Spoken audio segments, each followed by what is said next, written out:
प्रकाशित वाक्य अध्याय 7। इसके बाद मैंने पृथ्वी के चारों कोनों पर 4 स्वर्गदूत खड़े देखे। वे पृथ्वी की चारों हवाओं को थामे हुए थे ताकि पृथ्वी या समुद्र या किसी पेड़ पर हवा न चले। फिर मैंने एक और स्वर्गदूत को जीवते परमेश्वर की मुहर लिए हुए पूरब से ऊपर की ओर आते देखा। उसने उन चारों स्वर्गदूतों से, जिन्हें पृथ्वी और समुद्र की हानि करने का अधिकार दिया गया था, ऊंचे शब्द से पुकार कर कहा, जब तक हम अपने परमेश्वर के दासों के माथे पर मुहर न लगा दें, तब तक पृथ्वी और समुद्र और पेड़ों को हानि न पहुंचाना। और जिन पर मुहर दी गई, मैंने उनकी गिनती सुनी कि इस्राएल की संतानों के सब गोत्रों में से 1,44,000 पर मुहर दी गई। यहूदा के गोत्र में से 12,000 पर मुहर दी गई। रूबेन के गोत्र में से 12,000 पर, गाद के गोत्र में से 12,000 पर, आशेर के गोत्र में से 12,000 पर, नप्ताली के गोत्र में से 12,000 पर, मनश्ही के गोत्र में से 12,000 पर, शमौन के गोत्र में से 12,000 पर, लेवी के गोत्र में से 12,000 पर, लेवी के गोत्र में से 12,000 पर, इस्साकार के गोत्र में से 12,000 पर, जबूलून के गोत्र में से 12,000 पर, यूसुफ के गोत्र में से 12,000 पर और बिन्यामीन के गोत्र में से 12,000 पर मुहर दी गई।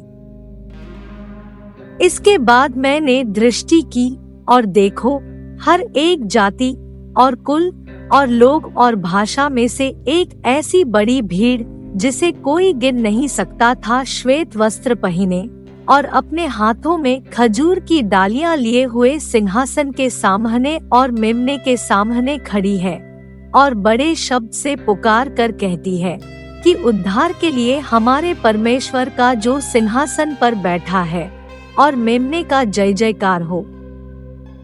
और सारे स्वर्गदूत उस सिंहासन और प्राचीनों और चारों प्राणियों के चारों ओर खड़े हैं। फिर वे सिंहासन के सामने मुंह के बल गिर पड़े और परमेश्वर को दंडवत करके कहा, आमीन। हमारे परमेश्वर की स्तुति और महिमा और ज्ञान और धन्यवाद और आदर और सामर्थ और शक्ति युगानुयुग बनी रहे।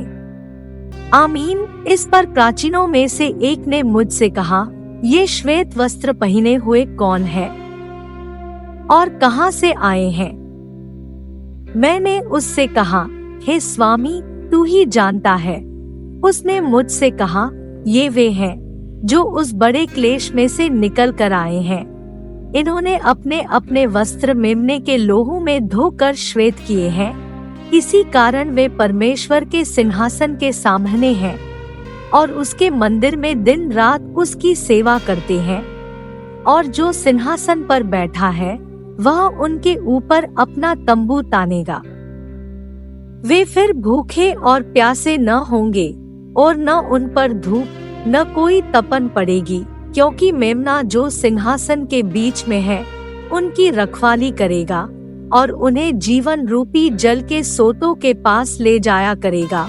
और परमेश्वर उनकी आंखों से सब आंसू पोंछ डालेगा। प्रकाशित वाक्य अध्याय 7।